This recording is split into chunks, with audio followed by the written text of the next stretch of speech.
ammas lafa kanatti dhufee warra Efesooniin maal gorsa yookiis maalitti dubbata jennee yeroo jireenya keenyatti as deebisnee ilaallu jalqaba irratti egaa ni jedha mana hidhaa keessa taa'ee tanan ergaa kana isiniif caafaa jiraattiin jedha ergaa kana yeroon isinii caafuu haala mijataa keessa taa'ee miti jedha haa ta'uyyuu malee mana hidhaa keessa taa'uun koo ergaa kana akkan isiniin caafne na godha hin dhiifne haalli natti ulfaatuyyuu an hojiin isa itti waamame sana galmaan ga'uudhaaf ammayyuu tattaafachaan jira isinis immoo akkasuma jabaadhaa isa itti waamamtan sanaatti cimaatii jabaadhaa jedhaan ergaawwan macaafa qulqulluu keessaa iddoo baay'ee fudhannee dubbisuu dandeenya. Fakkeenyaaf tokkoffaa Qolaasiyaas boqonnaa 2:12 yoon dogongoruu baadhe waaqayyo mootummaa isaa fi ulfina isatti waamamtan sanaaf jedha akka ta'utti akka jiraattan isinan gorsaa jedheetu itti dubbata.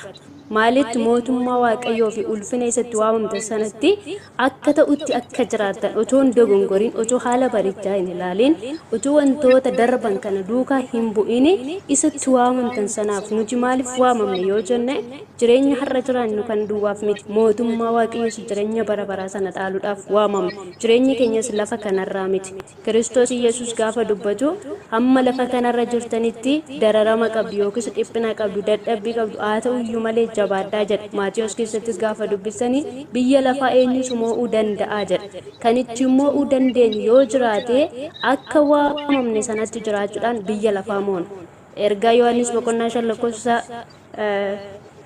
tokkummarraa kaatanii naannoo lakkoofsa 5 natti fakkaata dhiifama biyya lafaa kana kan itti moonu daraba akka qabnu yookiis dararamuu akka jiru dhiphinni akka jiruu fi nuti immoo biyya lafaa kana mo'uu akka qabnu isatti waamamne sanaaf jabaachuu akka qabnu nutti dubbata jechuudha galanni waaqayyoof haa ta'u akkasumas Qolaasiyaas boqonnaa 1:10 irratti gaafa dubbifanne jireenya gooftaadhaaf jiraachuu yeroo hundumaa waan isatti tolu gochuudhaaf hojii gaarii ta'e hundumaatti ija godhachuun waaqayyo beekutti akka guddattan isiniifan kadhadhaa jedha maal gochuutti jireenya jiraattan kana keessatti keessatti ija sinirraa barbaada waaqayyo waamicha keessan duwwaa miti maali sinirraa barbaada ija sinirraa barbaada iji keenya immoo akkuma maasii tokkorra midhaan facaasanii ija isaa sanarraa eegan nutis immoo biyyi lafaa ija nurraa eeddi kanaaf Yesuus Kiristoos isin ifa biyya lafaati nuun jedhe Maatiyos boqonnaa 5 keessatti nuti biyya lafaa kanaaf warra ibsuu dandeenyudha warra rakkatan warra rakkina keessa baasuu dandeenyudha maaliin qabeenya noo ta'uu baate kadhannaadhaan waan qabnus immoo isaanii qooduudhaan akka isaaniif ifa taanuuf waaqayyo ifa godhee biyya lafaa keessaa nu waamee jira egaa waamicha keenya beennee hojiiwwan nutti kenname sana hojjechuudhaaf iji nurraa barbaachisa maqaan waaqayyo haa eebbifamu. Baroonni nuti amma jirru kuni wanti baay'een nu hidhuu danda'a. Phaawulos maaltu dhe wangeela dhugaa kana maal lallabda kan jedhan mormitoonni wangeelaa isa jedhan. Haa ta'uyyuu malee warri kun akka yaadaan hin hidhamneen akka hafuura isaanii sanaan hin dhiphanneef yaada isaaniin akka Kiristoos irraa hin fagaannee fi ani yoon hidhameyyuu hafuurri koo ammayyuu isin wajjin jira. Hafuurri waaqayyo nuuf kenneen wajjin jiraati. Jabaadhaa akka ta'utti jiraadhaa jedheetu yeroo isaan gorsu argina. Erga baay'ee keessatti gorsa Phaawulos Filiphiyoosin yeroo gorsu akkasumas immoo Efesoonuma kana keessatti naannoo boqonnaadhuma 4:15 irrattis geessitanii yoo dubbistanii jettanii jaalalaan akka isaan jiraatan tokkummaadhaan akka isaan jiraatan wal danda'uudhaanis akka isaan jiraatanii yeroo hundumaatti isaan gorsa jechuudha. Galanni waaqayyoodhaaf haa ta'u maqaan gooftaa keenyaa eebbifamu. Amen. Qolaasiyaas boqonnaa 3 lakkoofsa 12-13 immoo akkas jedheetu gorsa isin warra fo'amtan ifama isin warra fo'aman warra waaqayyoo qulqullaa'an warra jaallatamanis erga taatanii warra akkamii warra waaqayyoo fo'aman warra jaallatamanis qulqullaa'an warra jaallatamanis erga taatanii araara gara keessan dhufu garraamummaa of gaddeebisuudhaan garraamummaa obsaa fi akka ta'utti fudhachuutti keessanitti jiraadha. Akka ta'utti fudhachuutti jiraadha. Maal garraamummaa maal erga taatanii isin warra fo'ame warra waaqayyoof qulqullaa'e warra filatame yookiis warra jaallatame argatatan eenyuun jaallatame Yesuus Kiristoos hin jaallatame maal gochuudhaaf jaallatame tokko wal jaallachuudhaaf mootummaa waaqayyoo dhaaluudhaaf fakkeenya Kiristoos irraa baran immoo nuti biyya lafaa kanatti argisiisuudhaaf dhaloota baay'ee nurraa fakkeenyummaa gaarii baratanii Kiristoos Yesuus fayyisaa lubbuu isaanii godhatanii akka fudhatanii fi gadhoof deebisuudhaan obsaan wal danda'uudhaan wal wajjin jiraachuu akka qabnu nutti dubbata. Lakkoofsa 13 waliif danda'uun namni tokko isa kanaan yoo komate namni tokko yoo isa kaan komate dhiisee gooftaa akkuma isaaf dhiise isaanis immoo waliif dhiisan namni walitti qabamu hin dhiisu haa ta'uyyuu malee gooftaa Yesuus akkuma isiniif dhiise maal godha isinis walii dhiisatii obsaan wal danda'uudhaan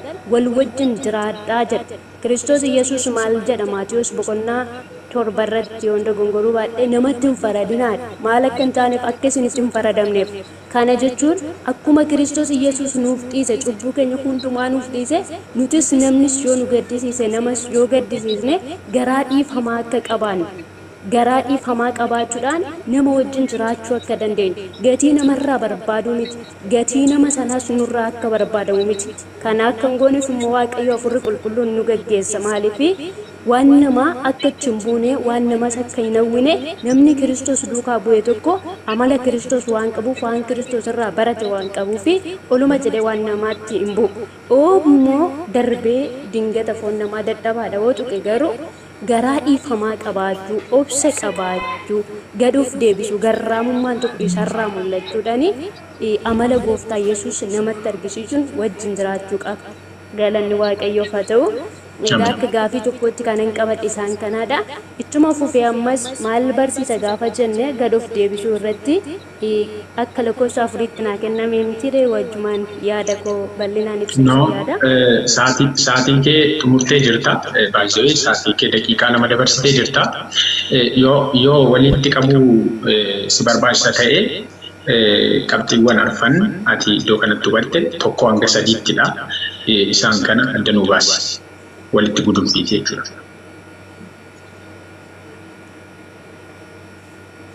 Okay, dhiifama yeroo ilaallenis daqiiqaa na laatamedha yaadu. Walumaa galatti jireenya lafa kanaa irraa qabnu Phaawulos lakkoofsa 1 irratti maal gorsa yoonaan jettanii hojiitti waamaman kanaaf jabaatanii cimanii dhaabbachuu hanga dhumaatti warra dhaabbatanii warra fayyan akka ta'anii fi akka jabaataniif isaan gorsa. Lakkoofsa 2 irratti immoo gadhoof deebisuudhaan garraamummaadhaan obsaan wal wajjin akka jiraatan garaa dhiifamaa walii akka qabaatan isaan gorsa.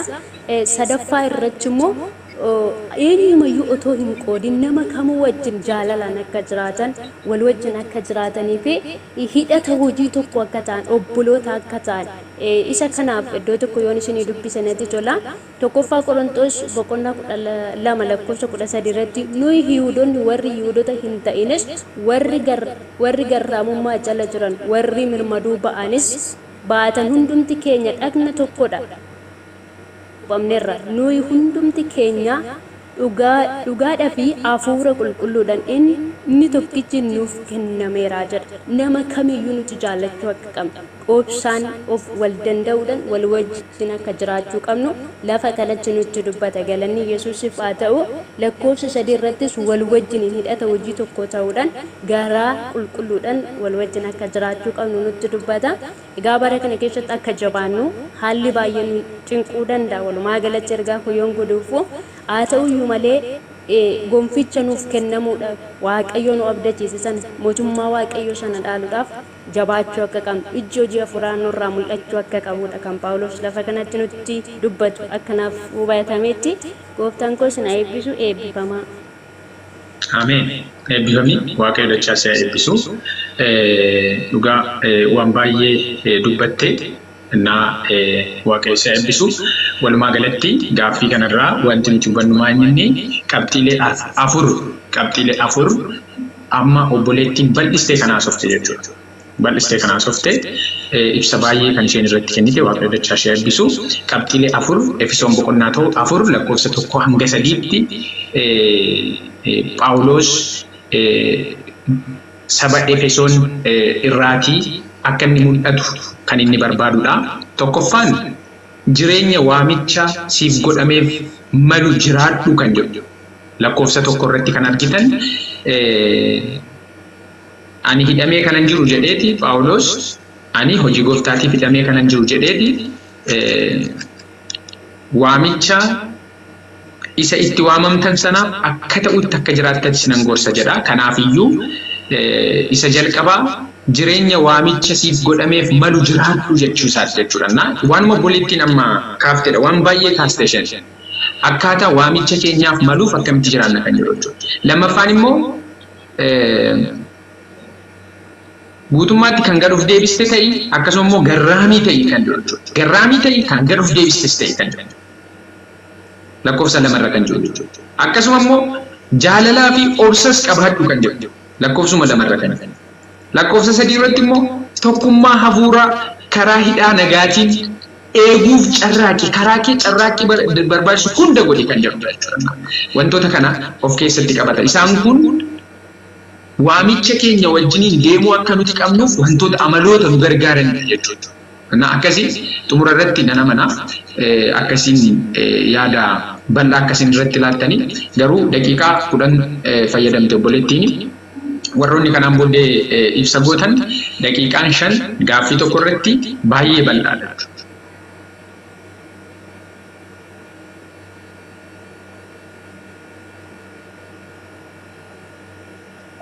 Okay, gaaffii lammaffaan eenyu ture? Okay, lammaffaan eenyu?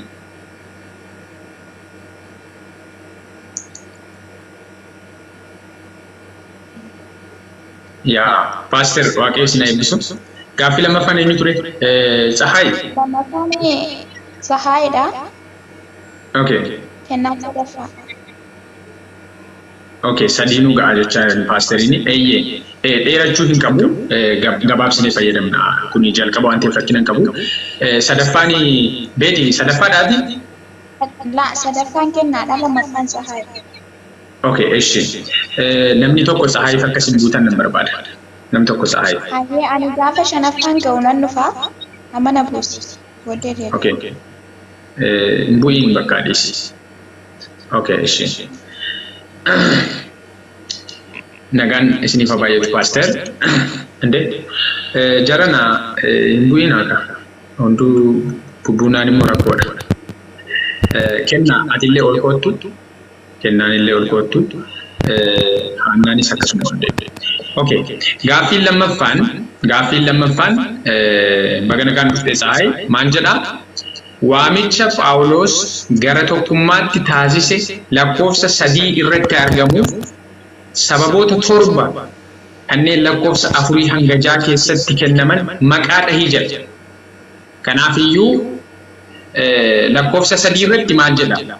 Lakkoofsa 3 irratti hidhaa nagaatiin tokkummaa hafuura qulqulluu of harkatti eeggachuudhaaf dhama'ee jedha. Tokkummaa hafuura qulqulluu of harkatti eeggachuudhaaf dhama'ee jedha lakkoofsa 3 irratti. Galee kanaaf kana gochuuf immoo hidhaa nagaatiin tokkummaa hafuura qulqulluu of harkatti eeggachuudhaaf immoo wanti baay'ee barbaachisaan maalidha jechaa jira. Lakkoofsa 4 hanga 6 irratti wantoota 7 waan maqaa dhaheeru qaba jechuudha. Innaa isaan kana sirriitti akka ibsitu barbaadama. So simboonee itti fufi.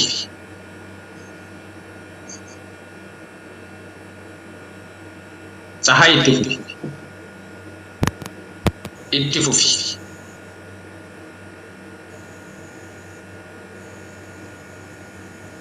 Okay, networkiin jeeqaa jiran itti fakkaate kan Tsahaay.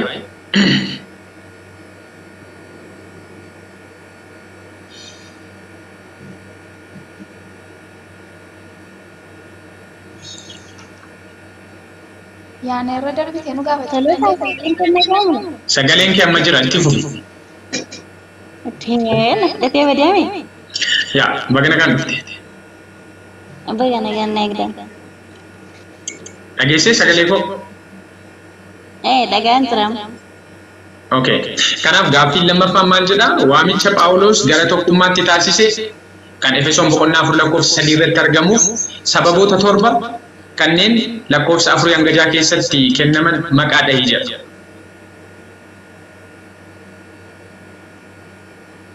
Okay, waamicha Phaawulos gara tokkummaatti taasisee akka boqonnaa afur lakkoofsa Sadii. afurii hammataatti Eeyyee. yaani wantoota torbatu jira tokko kan jiru jechuudha. Isaan afurii tokko, qaama tokko, abdii tokko, gooftaa tokko, amantii tokko, cuuphaa tokko, abbaa tokko jechuudha. Isaan kanaadha. Akka Efesoon boqonnaa afuriitti jechuudha. Waaqayyo dachaa si eebbisu. Eebbifame. Hedduu namatti tola. Efesoon boqonnaa afur lakkoofsa afurii hanga jaatti kan jiru siniif hin dubbisaa. Kanuma obboleettii nama kaasedha waan inni dubbatu.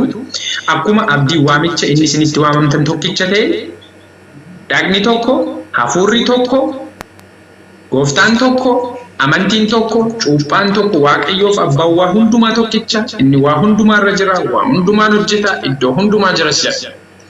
Kanaaf iyyuu lakkoofsa 3 irratti hidhaa nagaatiin tokkummaa hafuura qulqulluu of harkatti eeggachuudhaaf dhama'aa yeroo jedhu tokkummaa hafuura qulqulluu of harkatti eeggachuudhaaf wantoonni torban kun baay'ee barbaachisoodha jechuudha. Baay'ee barbaachisoodha. Innaa isaan kana qabna jechuudha. Abdii tokko qabna. Innis waa'ee deebi'ee dhufuu gooftaa keenya wanta yaada kee waan ibsitu qabda taanaan garuu dhiifama sahaa itti fufi. Yani yaada biraa hin qabu isee akkana naaf galette jechuudha. Kan inni barsiise waa'ee tokkummaa jechuudha. Okay. Waaqayyo dachaa si eebbisu. Eebbifamii gahaadha jechuudha. Lakkoofsa afurii hanga jaarratti wantoota torba tokko jedhutu jira. Wantoota torba tokko jedhutu jira. Innis abdii waamicha keenyaa tokko kan jedhu abdii waamicha keenyaa deebi'ee dhufuu gooftaa keenya Yesuus Kiristoosi. Kanadha kan nuti abdiidhaan eeggachaa jirru. Kanaafiyyuu abdii tokko qabna taanaan nuti jaalala qabaachuu dandeenya, tokkummaa qabaachuu dandeenya jechuu isaati. Hafuura tokkotti waamamne taanaan nuti jaalalaaf tokkummaa waliin qabaachuu dandeenya jechuu isaati.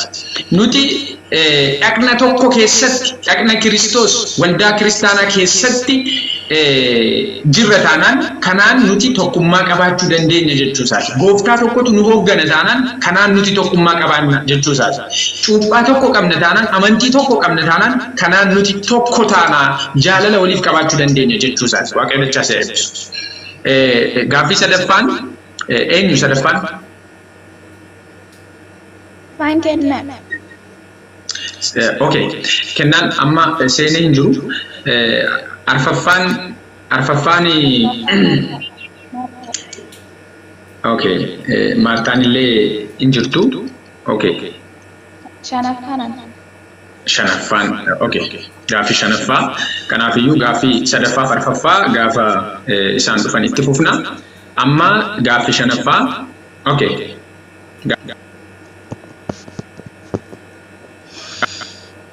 Gaaffii shanaffaan Efesoon boqonnaa 4 lakkoofsa 8 irratti Yesuus jedha. Boojuu boojee dhaqee yommuu jedhu hiikni isaa maalii jedha? Mee lakkoofsa 8 siif hin dubbisa. Efesoon boqonnaa 4 lakkoofsa 8 siif hin dubbisa. Maal jedha? Kanaaf caaffanni qulqullaa'aan inni gara Waaqaatti yeroo ol ba'e boojuu boojee dhaqee namootaafis kennaa kenneen jedhaa jedha. Kanaafiyyuu lakkoofsa 8 irratti jecha akkasii arganna jechuudha. Boojuu boojee dhaqee jedha Yesuus gara samiitti yeroo ol ba'e. Jechi kun hiikni isaa maalii kan jedhudha? Ibsatti kenna.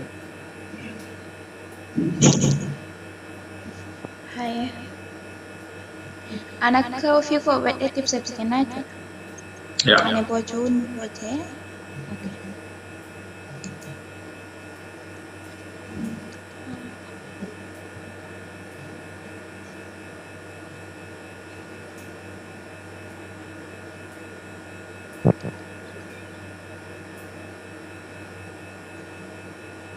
Fakkeenya Yesuus amma jechuudha warra nu injifatanii turan hundumaallee injifatee akka Qolaasiyaas boqonnaa 2:15 irratti illee maal jedha fannoo sana irratti Kiristoos warra qilleensa irraa gooftummaa qabanii fi humna qabanii harka duwwaa hambisee bakkeetti isaan mul'isuudhaan salphisee isaan argisiisee jira. Kanaaf gooftaan keenya Yesuus warra aboo qaban, warra humna qaban, warra gooftummaa qaban hundumaa harka duwwaa isaan hambisee isaan salphisee jira. Kanaani mo'icha nuuf Kanaafiyyuu kenna jechuudha. boojuu boojee dhaqee yeroo jedhu waa'ee injifannooti kan inni haasa'u jechuudha. Waa'ee fannoo irratti waan hundumaa amma fakkeenya warra aboo qaban sana hundumaa harka duwwaa hambiseeti boojuu boojee gara sana deeme. Okay. Tumurtee? Okay. Waaqayyo dachaa isa eebbisu. Wanta itti dabaltu jiraannaanis itti dabaltu.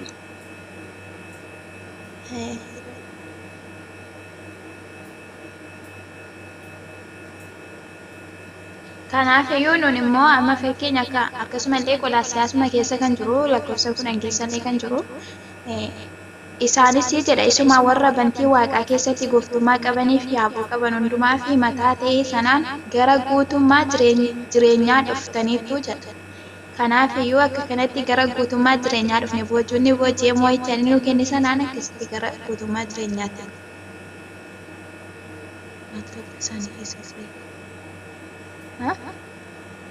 Waaqayyo dachaa isa eebbisu. Paasterii fa'aa barreessaa jiru garuu ani naan galle maaltu harka isaanii keessatti. Maaltu harka isaanii keessa ture isaan sana wantoota warroota injifataman jedhaman sana maaltu harka isaanii keessa ture kan jedhudha wanti paasteriin kaasanii. So yaada gaariidha kanatti kaafte. Walumaa galatti boojuu boojee dhaqe wanti jedhu kun waan injifannooti jechuudha. Waan injifannooti. Harka duwwaatti isaan hambise yeroo jedhu maal jechuudha kan jedhudha wanti paaster. Harka duwwaatti hambise jechuun aangoo isaan qaban hundumaayyuu harkaa fuudhu. Okay, ibsiteetti anillee kanuma jechuuf ture. Wannan harka qullaatti kan inni isaan hambise warra gooftummaa qaban sana yaani gooftummaa isaanii sanarraa fuudhee maal jedha Maatiyos keessatti gooftummaan hundumtuu waaqa irratti lafa irratti anaaf kennameera jedhamee ture gooftaan keenya Yesuusi. Kanaafiyyuu irraa aboo qaban hunduma isaanii harka duwwaa isaan hambisee aangoo isaanii hundumaa harkaa fuudhee sassaabee jechuudha. Yaani waaqa irratti illee lafa irratti illee gooftummaan hundumtuu kan gooftaa keenya Yesuus ta'ee jira jechuudha akkasumas. Okay, waaqayyo dachaa isa eebbisu. Walumaa galatti jechi boojuu boojee dhaqe jedhu jecha lolaati yookiin immoo jecha waraanaati. Waraana irratti booji'uutu jira. Mootiin tokko waraana irratti hirmaatee yoo injifannoo galmeesse boojuu booji'a jechuudha. Boojuu booji'a. Jechi kun jecha dirree waraanaa irratti itti fayyadamanidha jechuudha. Kanaafiyyuu loltoonni lolanii gaafa injifatan hoogganaan isaanii mootiin isaanii konkolaataa fardeenii irra taa'ee qabeenya booji'ame hundumaa harkatti qabatee of dura oofee akkasuma immoo loltuuyyuu booji'utu jira bar loltuuyyuu booji'ee sinigalee booji'amtoota hundumaa harkatti qabateeti gara biyya isaatti gara mootummaa isaatti galaa jechuudha. Kanaafiyyuu Yesuus gubbaanni ture inni waa hundumaa gararraa ture sun gara gadiitti gadi dhufee jedhame jiree Efesoon boqonnaa 4:7 gara gadiitti gadi dhufeeti sana booddee boojuu hunduma booji'ee yeroo jedhu asirratti akkuma nani barreessee jiru kana injifannoo barbaachisu hunduma dhala namaaf kan barbaachisu hunduma erga galmeessee booddee boojuu fudhatee gara sanii dhaqee wanti nama ajaa'ibu garuu kan booji'amee ture eenyudha?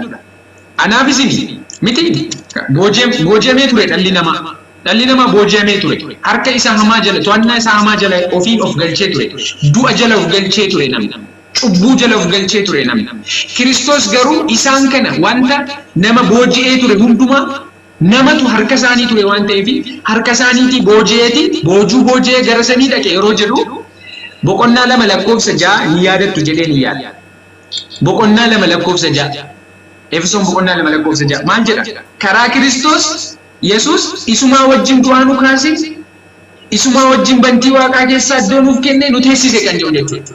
Boojuu booji'eeti warra duraan booji'amnee turre nu deebiseeti nu fudhatee eessa dhaqe jechuudha.